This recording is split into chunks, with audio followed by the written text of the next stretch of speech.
Hi, everybody. My name is Hans Hohenner, and I'm sitting here today with Patrick Ramsire, and we're both systems engineers here at Keysight and Ixia. Today, Patrick is going to walk us through on how what a bypass switch is and how to configure it. So, Patrick, can you tell me more about what a bypass switch is? Absolutely. Thanks for having me, Hans. Most of my customers use the bypass switches because they have inline tools such as firewalls, IPSs, WAFs, etc. That if in case they go down or need to be brought down for upgrades, they would actually bring down your network. And that's really what a bypass switch is about, is to keep the network traffic flowing even if your tools cannot be reached for whatever reason. So if you look at this, and we're here in the dashboard of the VHD, so you have 3 different modules in this VHD, which stands for very high density. So you have module A, B, and C. Each of them has 16 ports that divided up into 8 network ports and 8 tool ports.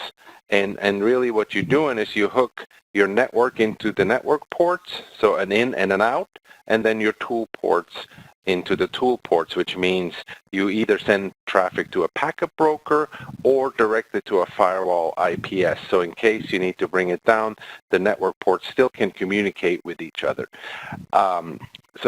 So this is for inline tools, and what that means really is that traffic has to flow through these tools. It's not a typical packet broker where you copy the traffic over. It's actually flowing through these tools. So that's why it's much more important to have a bypass which allows you to do high availability and high resiliency when it comes to networking.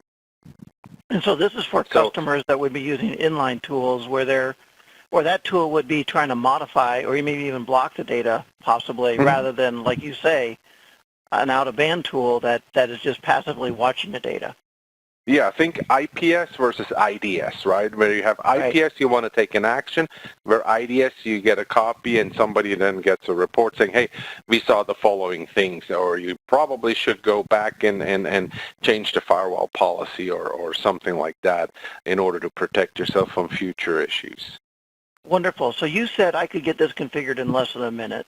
Yeah, so you can literally get this configured in less than a minute, and I'm going to walk you through this here real quick. So the first thing I'd like you to do is, if you could go and click on Configuration and click on Link Fault Detect.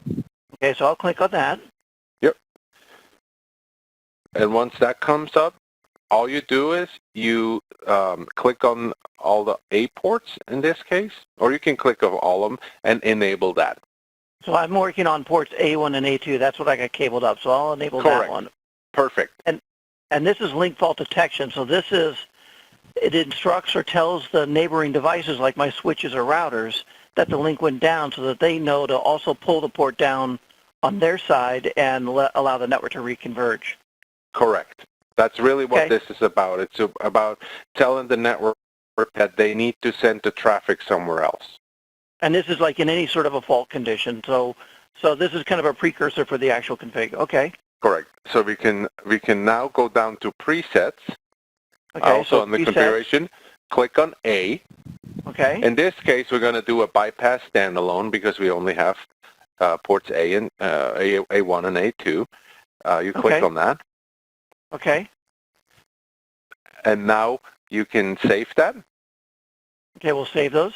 And I'll hit OK here. Yep. And then you're going to go to diagram.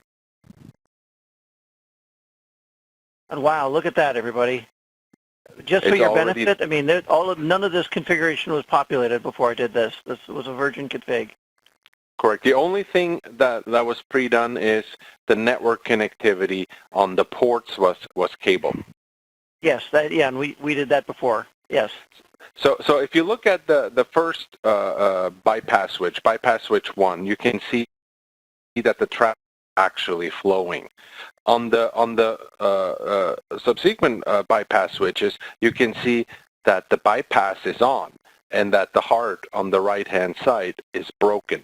So really what this illustrates is that you had a tool that was hooked up, but it can no longer talk to it, so the heart is broken. So the bypass switch sends out heartbeats at a predetermined interval that says, hey, are you there? Are you good? Everything going well? And as soon as that goes, you know what? I can no longer talk to the inline tool.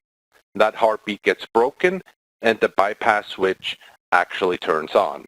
And Hans, what I would like you to do is, just to illustrate how quickly that happens, if you could disconnect one of the cables that goes to the inline tool on the A1, A2. Okay, I'm going to pull that cable out right now.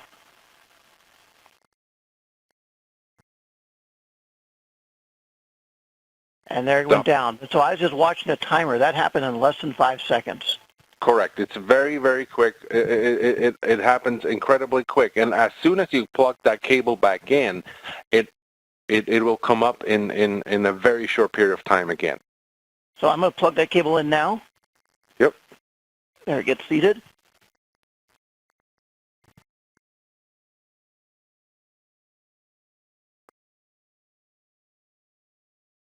And there it's back up. That was about 10 seconds, or less than 10 seconds. That's very, very fast.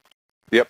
And that's really what these bypass switches are known for, right? To do this very quickly and to make sure that traffic flows.